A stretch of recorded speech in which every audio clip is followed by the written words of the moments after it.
From here, we're going to take the right leg forwards and turn the right toes out to the side. So you can do this with me as I'm talking you through and showing you.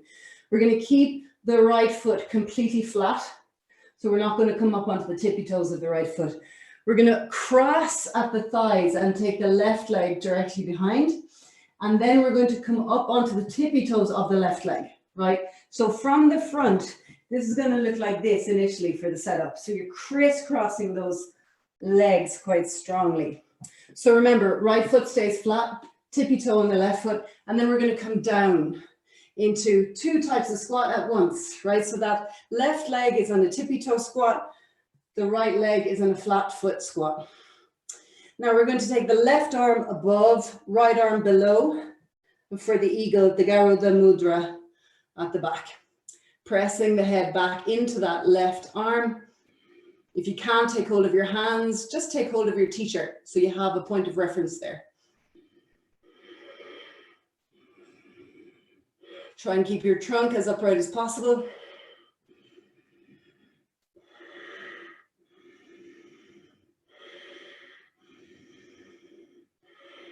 And then shift slightly forwards to come up, and then we release the arms and we switch the legs. So the left foot comes forward. We're turning the left toe slightly to the left.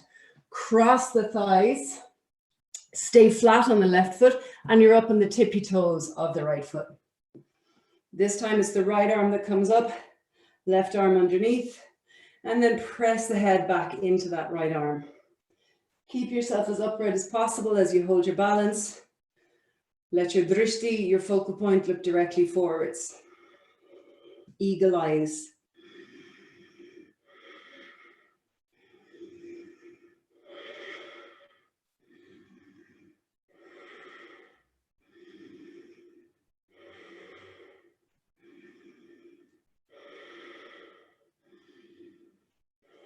And then shifting forwards to come up, releasing the arms and shaking out the legs again.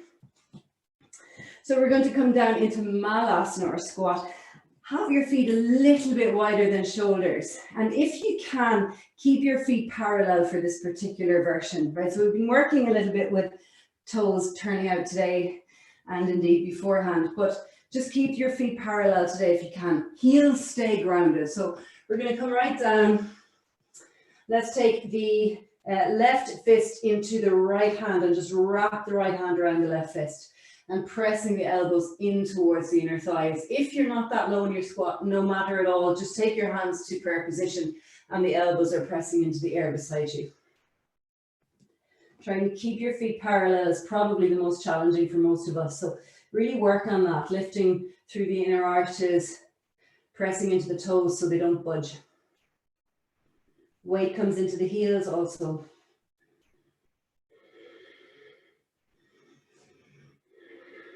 Now we're going to get tricky. So taking the hands up, arms straight, palms together. Drop down as low as you can with the butt and as high as you can with your fingers. Gazes forwards along the ground. Now just allow yourself that two-way stretch. There's no doubt we're in a forward bend. We're strongly flexing at the hip flexors here, but really find that sense of lifting up with the fingers, simultaneously down with the tailbone. Get long through the spine. And then see if you can sit from there, keeping the arms up.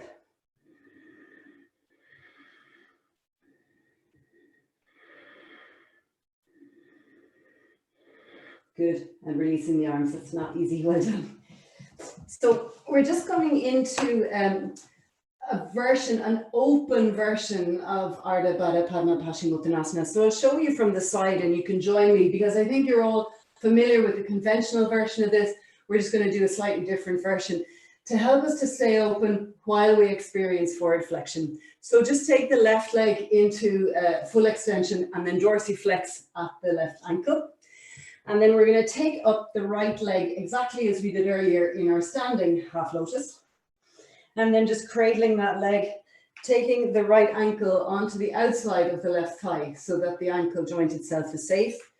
And From here, we're going to go into a little open bind. So take your right arm back, deep inhale, wrap it around and see if you can take your bind, right? See if you can hold on to that right big toe with your right middle and index finger. If that's not possible, it doesn't matter. Just take your hand behind you instead, or you can just have it beside your hip if you wish. And then from here, instead of actually turning the chest towards that straight leg, we're continuing the twist. We're allowing the twist to the right to happen.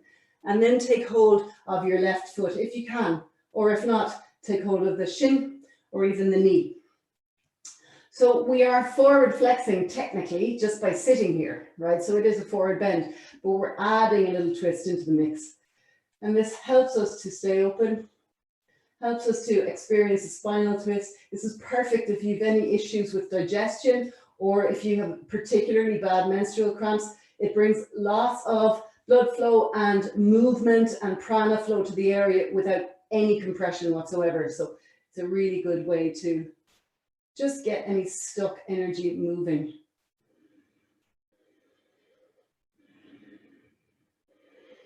Let's see about bending the right elbow a bit more, and that will lead us into a deeper twist, drawing the head of the humerus back, opening the chest further to the right.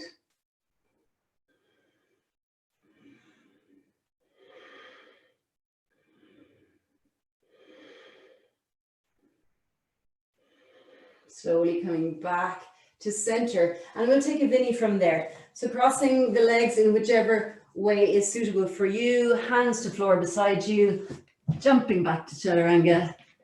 Inhale to urdhva, exhale to adho, jump forwards with same leg in front, and come to sit, and then extend your right leg out in front of you, dorsiflex at the right ankle. Taking the left lower leg with the hands underneath, try and get the lovely flesh of the calf up. So you create lovely space for that knee. And then cradling that leg until you can get the left ankle to the outside of the thigh. And we go to the left. So sweeping that left arm back like you're kind of pulling back your cape and then wrapping around, taking hold of the left foot or big toe with your middle and index finger. That's not happening today. Hand can go behind us to prop us up, can go beside us, just for a bit of support, find what's right for you.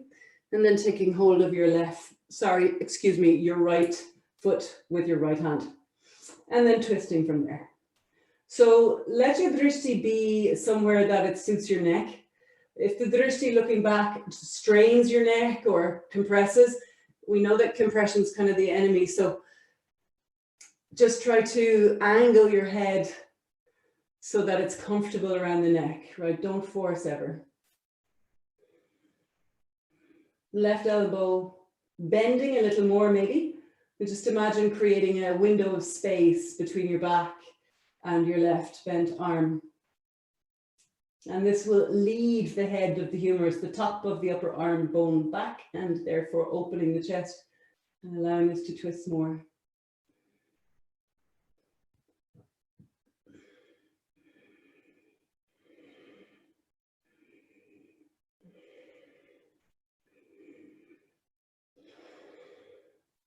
And then we slowly come back to center. Let's take the opposite cross.